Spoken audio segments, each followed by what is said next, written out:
last talk of the last session of the morning session, so I'll try to amuse you guys. So just gonna quickly overview of some of the things that we are doing. So it's very exciting from our perspective, as Salah and Jesse mentioned as well.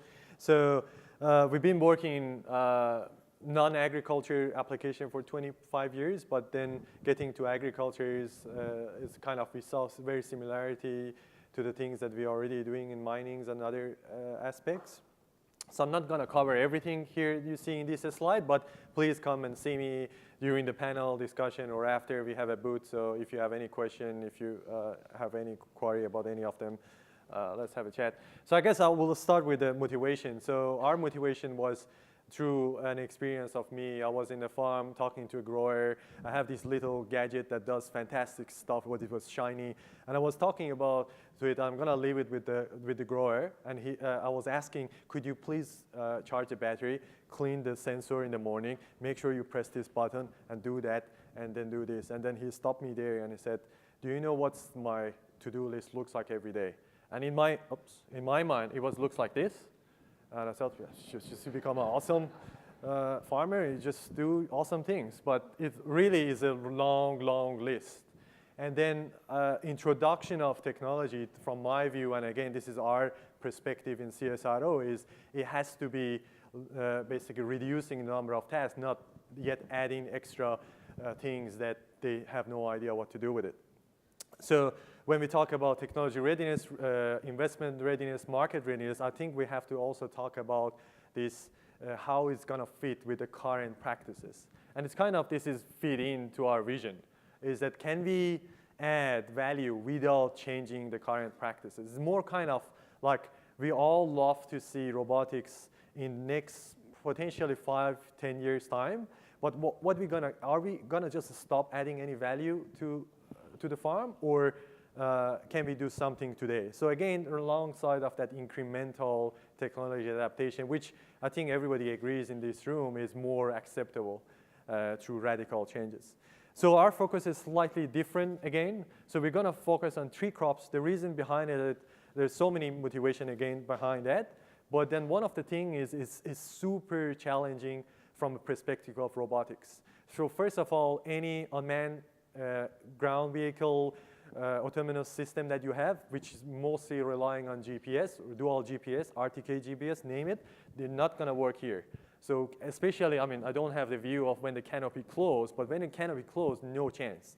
But I guess this is already solved, and this is a current trend. You see Uber and Google and all those driverless cars walking around these days, even in Australia, they're all using one component in them, which is SLAM. It's the core technology of CSIRO, and also around the world, all leading research organizations working on that.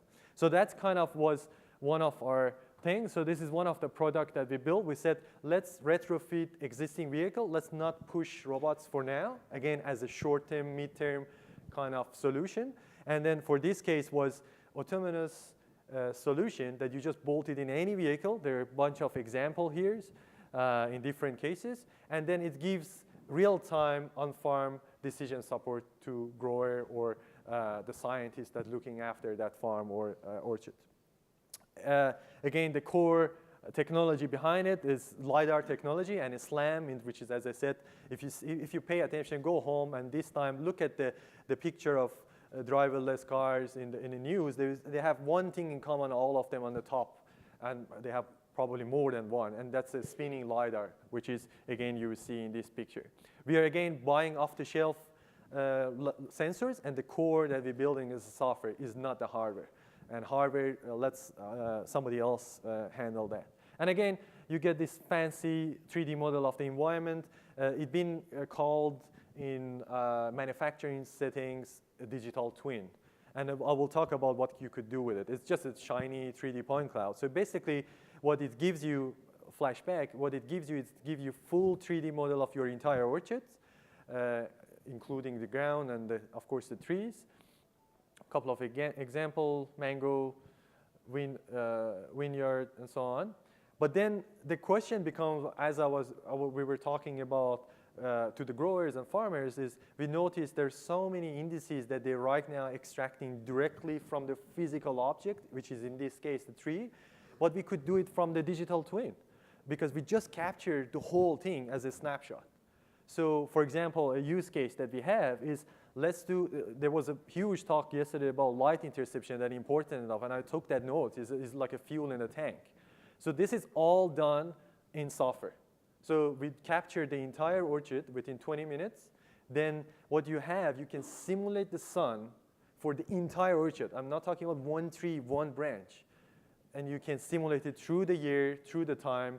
And again, this is not really a brand new science. What the technology we have is doing is enabling it to scale to the orchard scale and hectares and hectares. So again, it's basically we are following the current science, which is doing early morning. If you're north-south plantation, you do early morning, mid-morning, in the noon, and then repeat in the afternoon, or you just replicate the afternoon side.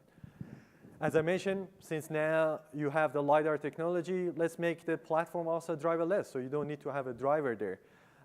This is, again, examples. I just took the portion of the image that it goes off-road. Again, the challenge is majority of the driverless car technologies these days, if you want to bring it to the agriculture, they don't work because they're relying on those lanes and landmarks and paved road and so on. When you go off-road, you don't have that fancy let's say, so-called features. But then in this case also, we are completely not using GPS.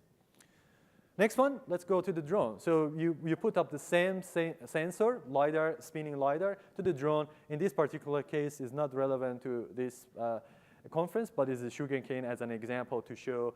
You just press a button, it does transact, automatically detect the boundaries. It's been preset, of course, through the boundary of the farm, as you know, and then you get the entire, let's say in this case, sugarcane interested in biomass extraction. But the enabling technology is not about championing the biomass. It's about this has become scalable in a sense that you can just keep running it in your hand every few days, every few hours you want. This is our new bird, we're calling. So again, most of you guys probably familiar with the advances of Yamaha in Japan for rice paddock. When you bring it to Australia, it doesn't work. The ground is not flat anymore. It's not small scale anymore. There's not a close vicinity between farmers that could share one platform with one pilot to do it. So you need to go autonomous. So that's what we are working right now. Again, we are talking about beyond visible line of sight. But the main application that we are interested, which we are really interested to partner with people in the room, is selective spraying.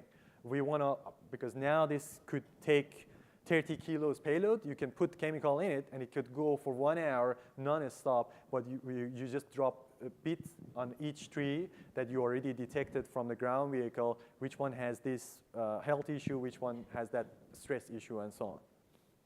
Again, none of this could happen without our amazing team that we have, and then we're also collaborating a lot with industry, with Hort Innovation, Wine Australia, and then with the CSIRO, Ag and Food folks. So I just want to thank everybody from the team.